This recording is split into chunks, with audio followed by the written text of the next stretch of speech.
You'll know when you have a wild woman. She'll practice her craft without boundaries. She is truly autonomous. Her loyalty is only to the family she serves, a midwife who will not allow herself to be held back by a system she didn't create. This podcast is for the birth keepers who want to grow and change. We are open to learning through self-reflection and supportive community. We are creating this space to explore without judgment. We are remembering we were Born wild. Hello, everyone. Welcome back to the Born Wild podcast. We're your hosts, Sophia, Emma, and Leah. I read an article recently on Midwifery Today, and I am going to surprise the ladies by just reading it to them, and then we'll chat about it. So this article is written by Judy Fisher, a midwife in New York. I see myself in her, but I've been taught that that's bad as a professional. I'm her prospective midwife, not her friend. I reinstate my professional role and gut my professional self out, but I'm prancing to an indelicate dance. I'm amputating a chunk of my identity, letting the professional in me emerge preeminently, yet trying to cling to my humanity. My goal is to be professional, yet human and connected. I sit cross-legged, relaxed on a plush peach couch, professional midwife in consult. She smiles brightly at me, proudly pregnant and curvaceous. Simone appears ordinary, 37 weeks pregnant, Middle Eastern and vegetarian. They're a newlywed couple enveloped in the stratosphere of pristine, pulsing love. I want to birth my baby unassisted, but my husband wants me to have a midwife present, so he forced me to come to this visit. The couple chuckles. I'm relieved that this coercive prenatal consult is embedded in happy humor.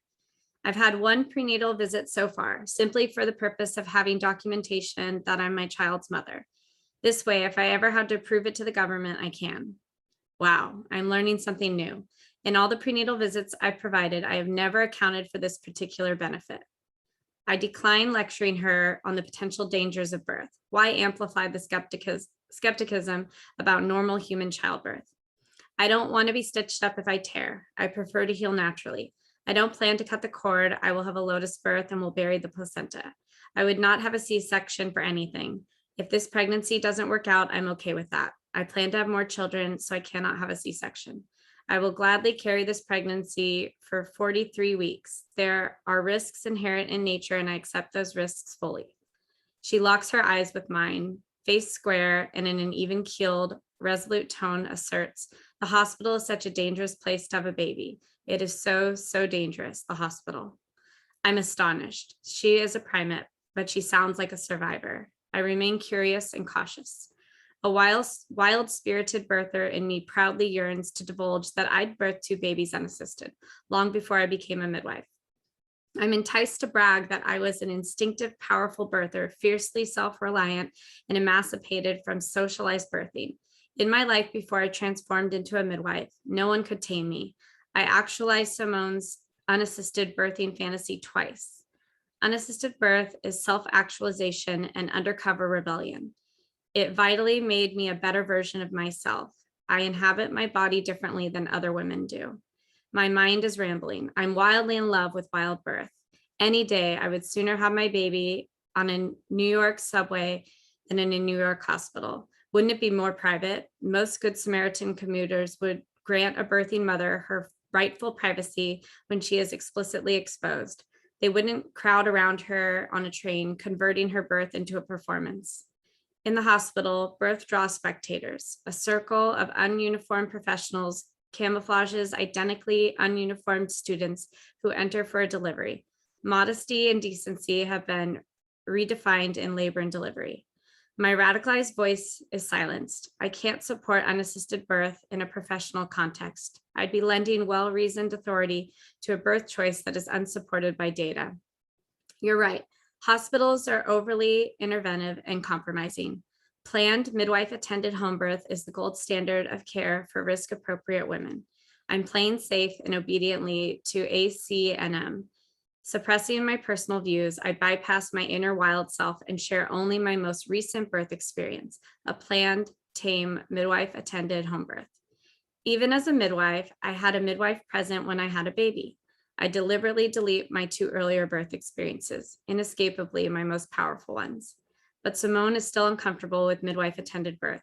She dares to be different. I'd want you to come to my birth, but as a friend, not as a midwife, she implores me. I sigh defeatedly. She has struck at my core conflict. I'm attracted to birthers who embrace nature and are cleansed of death phobia. They're liberated to live and birth wholeheartedly. But as a licensed midwife, how can I blindly support a mysterious birth journey that may unfold outside the rigid parameters of New York State standard of care? We couldn't just bury a fetus in the backyard. The government would know I had been there.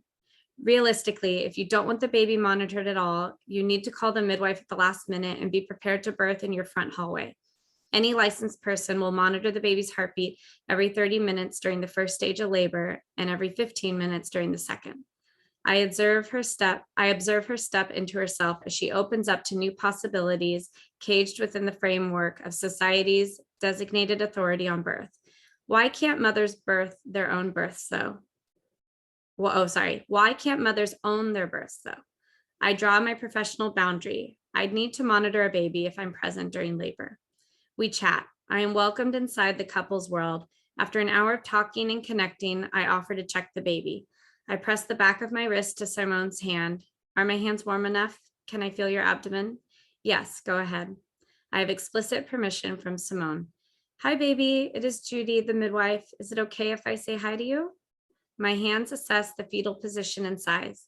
Together with Simone, I palpate each limb, guiding her hands within mine. I smile as she caresses and envisions her baby, inspired by the life encapsulated within her. The fetus is perfect size, perfect position in an imperfect world. Simone's blood pressure is ideal. She is a conscientious, healthy mother. We oscillate the heartbeat with the fetoscope. I share my earbuds with Simone. Her baby bump whispers to her the primal hum of her baby's healthy heart. I admire Simone. I relate to her. She grew a beautiful baby courageously, creatively, and exquisitely independently. The visit is ending, free of ultrasound. Simone witnesses that prenatal care is not prenatal compromise. I communicate that I am a radically unorthodox, safe provider. I needed to become a midwife because I wanted to have more babies. I didn't know where I could receive care that merit trust.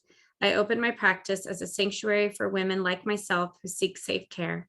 I self-disclose, enough to be relatable, but not enough to be too human or reveal my free birthing.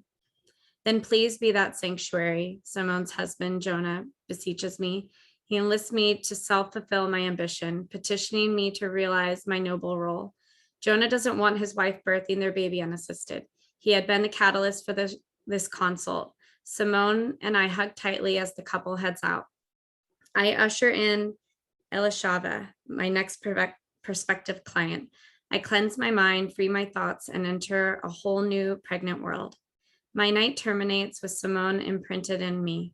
Her faith in her body beckons me to attend her birth. She is so assertive that she can birth her baby if she grew it. Don't thoughts create form? I confront my professional limits and fiercely squelch the struggling instinct that draws me to attend Simone's birth as a friend. I shake my mind, rippling down the notion. It is indeed rare to encounter a woman with such fervent devotion to the birth process. How could I not be there? 3 ordinary days pass. Wednesday, I get a call that I only partially expected. It's Jonah. Would you come over now to the birth? Simone is in labor, but doesn't want to be monitored, doesn't want a midwife. Would you sit outside though, in case she changes her mind or has an emergency? His fatigued voice is desperate. In the background, I hear the guttural vocalizations of an active labor. A baby is crawling out. I'm a passive backdrop, absorbing the enormity of Simone's voyage. The mother in me wants to mother this mother. The woman in me wants to befriend this mother. The human being in me wants to support this human being, natural-minded and fierce in her belief to birth, her deep confidence in her body, and her accepting responsibility for her choices. I ask more questions to assess the clinical scenario. Simone's water released days ago. Her GBS status is unknown, and she won't consider antibiotics. Her birth journey is unfolding outside of my midwifery comfort zone. I'm sorry, I can't be the midwife. I'm not comfortable with waiting outside of a birth. I hear my midwife voice overriding me. The professional in me is stomping my personal self into oblivion. As I feel myself slipping out of my own identity, my inner voice haunts me. You know good and well, Judy, that mammals birth best when they are undisturbed and unobserved. So why can't Simone? My conscience is playing tricks on me. If birth is inherently self-sufficient, why am I not honoring that? Most women I attend as a midwife could have birthed just as safely without me. Have I arrogantly taken credit for delivering them? I respect self-help and self-sovereignty and womb sovereignty. If I respect Simone, I should help her in the way she requests it. I am forced to confront the devil in my devotion to birth. Is the plaintiff-friendly environment driving me to practice defensively? Are the criticism I callously sling at colleagues really a reflection of a cowardly part of myself that I haven't reckoned with? My birth faith continues to storm me. I indulge as a reader in radicalized birth works. My mentors' voices are stinging in my ears. I try to guess how they'd respond. Is this a test of my shared humanity? Am I failing grossly? Or am I a responsible, rational provider protecting my license? I don't practice in a developing country. I live in New York. The decade of my life that I donated to my education dangles before me. I hang up the phone with Jonah, oblivious to my children and in a maelstrom of dicey emotions. I became a midwife to support women like myself, yet here I am avoiding such one. I became a midwife to safeguard physiological birth, yet I'm abandoning a devout physiological birther. I became a midwife to protect women from a corrupt system, but have I too become corrupt? Simone, I wanted to attend you as a friend. I want to whisper to you, you can do it. Birth is a healthy physiological fact, no matter how badly it hurts. Simone, I want to cry along with you when the excruciating energy draws the magnetic love of your baby out.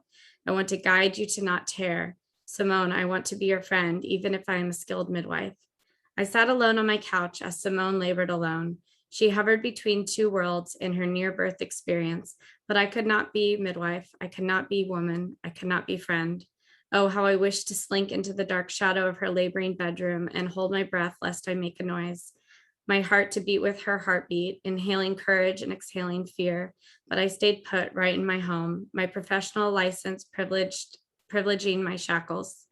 My license stares at me with the glistening eyes of a sadistic prankster. I am privileged to be a provider, but I'm denied the privileges of a layperson.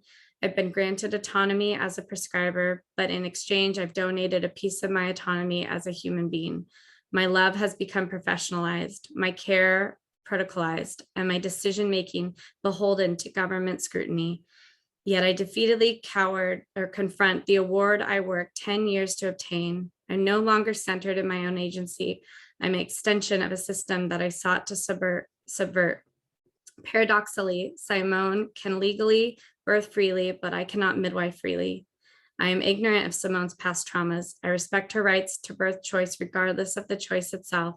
I safeguard her heart. I pray for her in my home. The baby is coming, but I am staying. I abandoned my friend in primal birth. I abandoned my friend in rugged womanhood. I abandoned my friend in fresh, raw motherhood. I am a loyal, trusting friend, but as a licensed provider, friendship is outside of my legal scope of practice. That's the end. Oh. Oh, and I'm proud of myself for saying all those words. You did great. It's just, first of all, it's just so beautifully written. Like, I just love the author and how she writes. I wish I could write that way. Yeah, but I read that and I thought of our podcast, because that was the whole point of making this podcast, was how can we reflect on how we practice so that we can always come back to, serving the families that we serve over the governments that license us. But I just wanted to give it back to either of you, like any reflections or pieces that stood out to you or thoughts. Do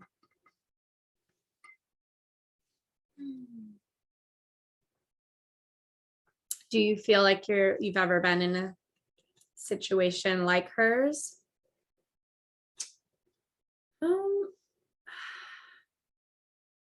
I feel like we've been at births where we've been asked to be in that role, but we do it. Yeah. I mean, I think New York City is particularly rigid with licensure, and it sounds like she's a CNM, which carries its own restrictions with supervision from OBs. So I think it made me think of a time when I was a student working with a preceptor, and they were talking about an interview that they did with a family. And I don't remember really the specifics, like as far as how far along they were or what their deal was, but that they wanted, and this was a long time ago, but that they wanted a really hands-off birth. And she drew the line at listening to the baby's heartbeat. And she was like, I'm gonna, I need to be able to listen to the baby's heartbeat or I can't be there. And thinking about that. And at the time feeling like, yeah, that makes total sense. But now I have no problem with anyone who doesn't want me to listen to their baby. I mean, I think it brings up, to get really into it, questions about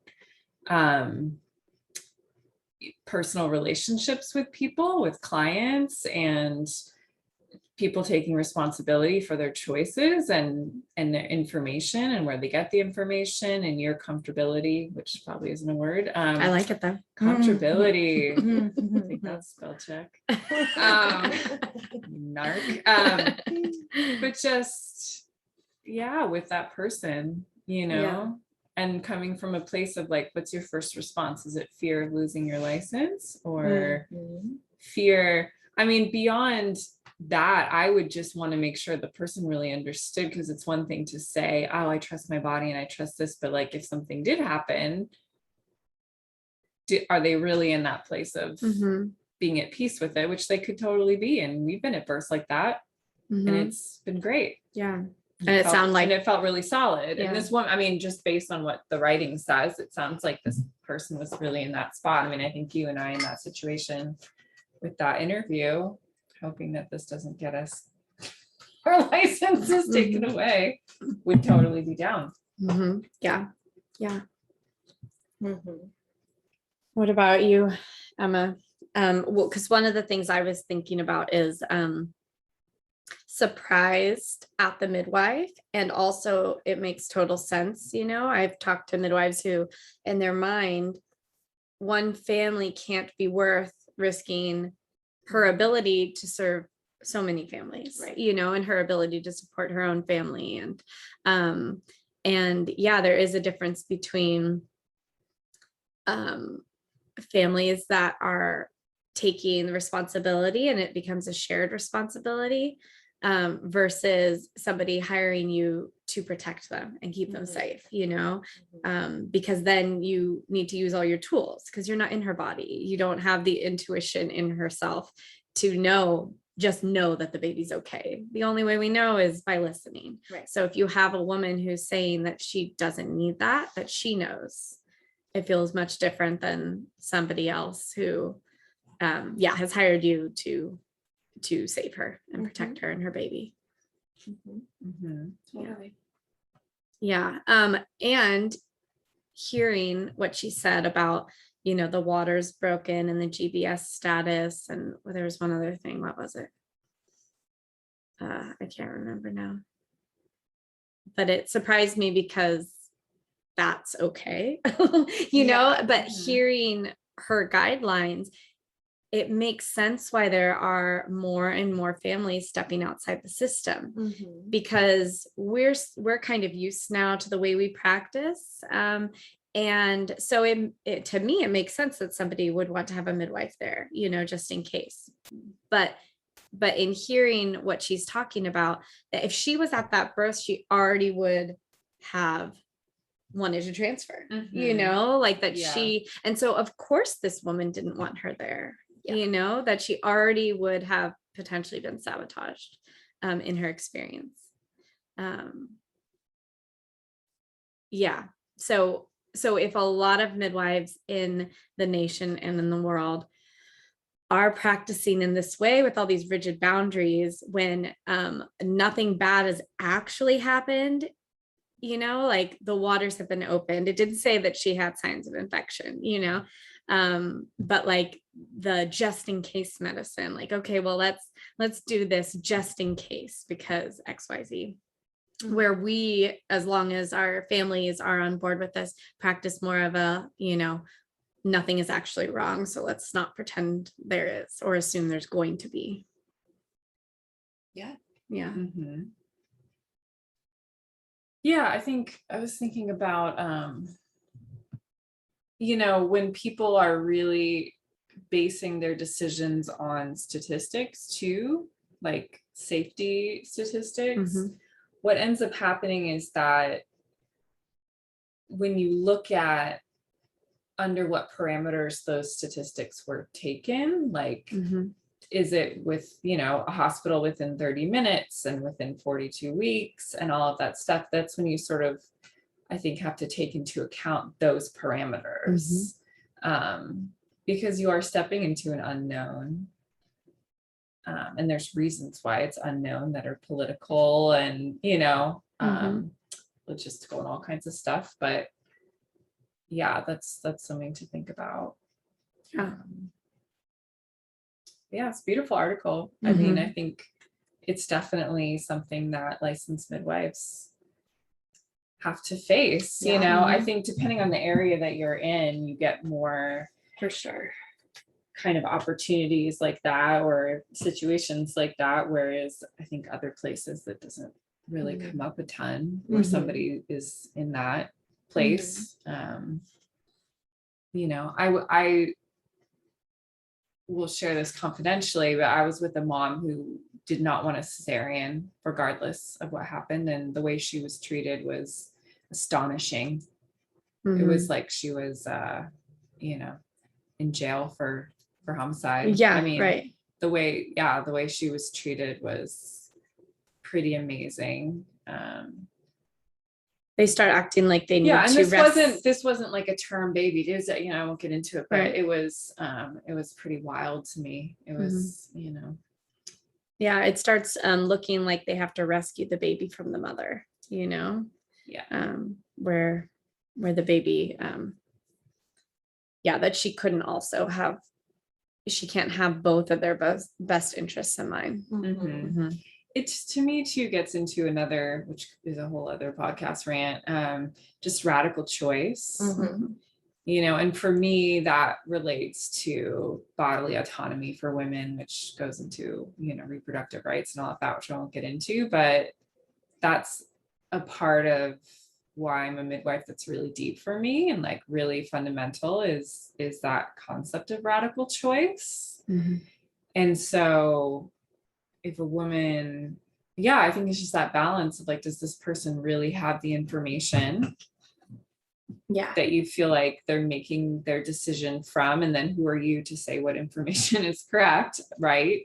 But like, did they listen to 2 podcast episodes of something and decide that they're okay with whatever, or have they actually like done work and sat with themselves and, whatever. But that, and then just being there for what women really are asking for and to serve them in whatever choice they make.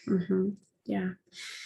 It's interesting too, because it's, the more families are drawn to this type of birthing and these radical choices, and the more they can find supporters who are willing to be there for them regardless, it's going to like slowly push boundaries of what midwives and birth keepers are comfortable with, because we all have like the theoreticals in our head, of what we're comfortable with, but until you're actually in that situation. I've had people ask me before, like, is there a situation you could picture, or like if the situation was I didn't want to do something but you wanted me to, or like a reason why you would transfer me or want to transfer me if I didn't want to be transferred. And I'm like, I guess theoretically that could happen, but I feel like because I'm doing the work of trusting the mom and recognizing that the range of normal is so huge, and watching that unfold like a little bit more outside of my comfort zone each time, that I think it would take a lot for me to feel uncomfortable enough where I had to like leave a situation, and I'm sure it's possible, but highly unlikely, because if there was a situation that was extremely dangerous, you would feel it, it wouldn't just be me, you would be like, this is not okay, because no mom is just going to be like, oh yeah, I'm just going to stay home and I'm going to die, like they're not being reckless, in wanting to stay home in like unique situations. The infantilization of women, of logic, that she couldn't possibly know and take care of herself. Yeah.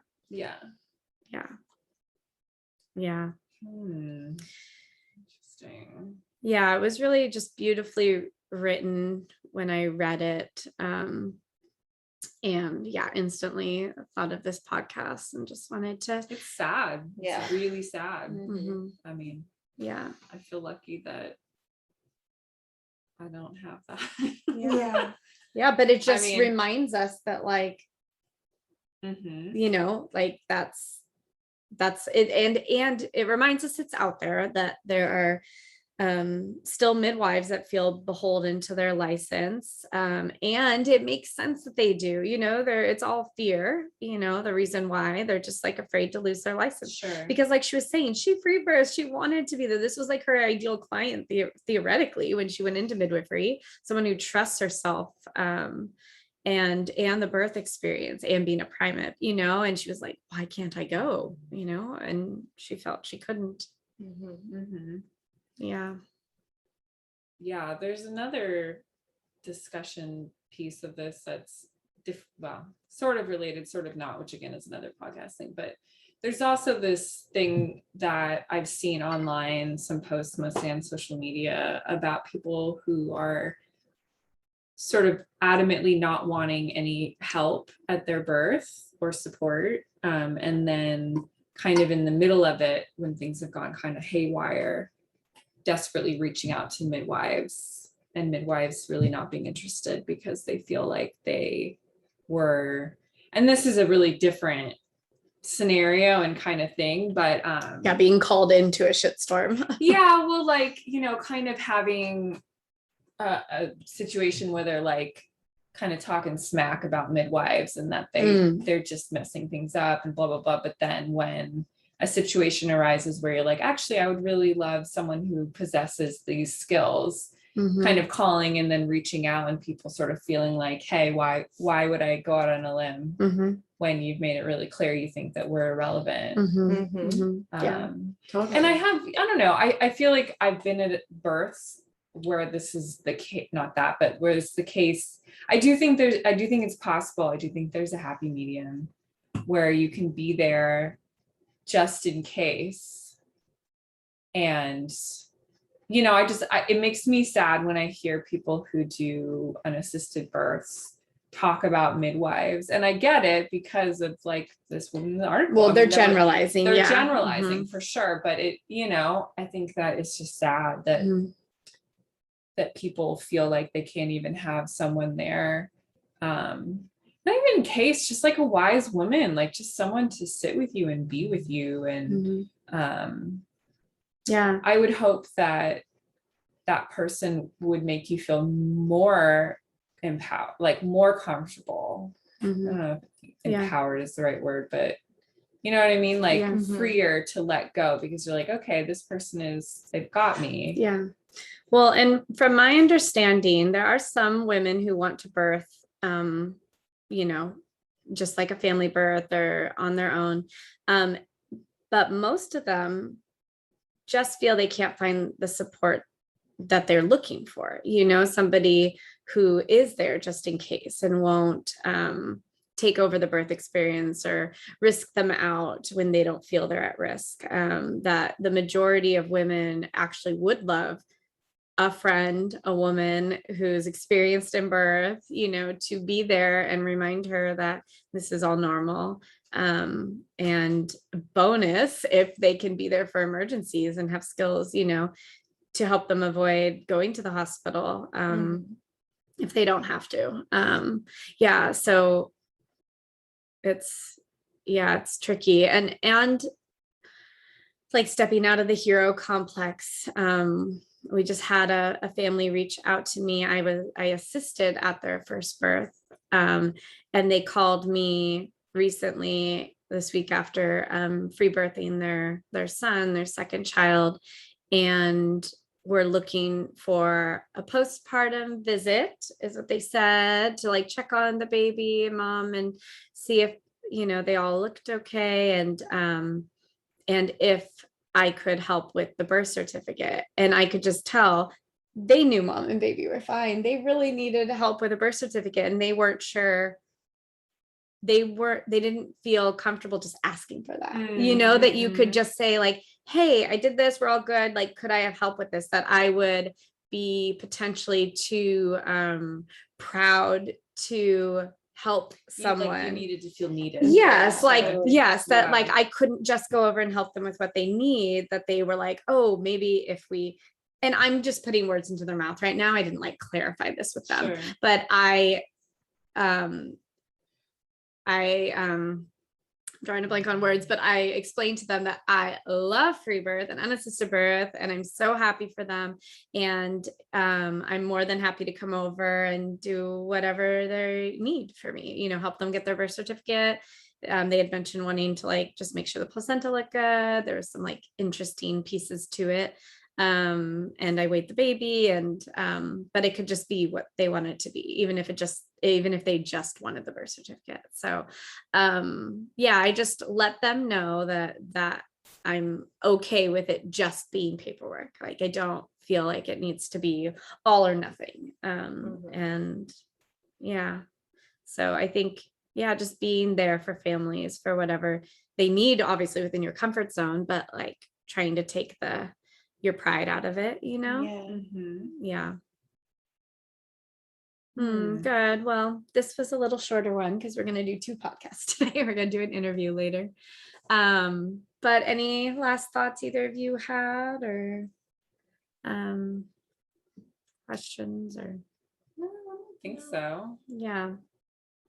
Great. Well, I appreciate that. Was an article from Midwifery Today, and I will link the article in the show notes for anyone who wants to read it. And thank you again for listening.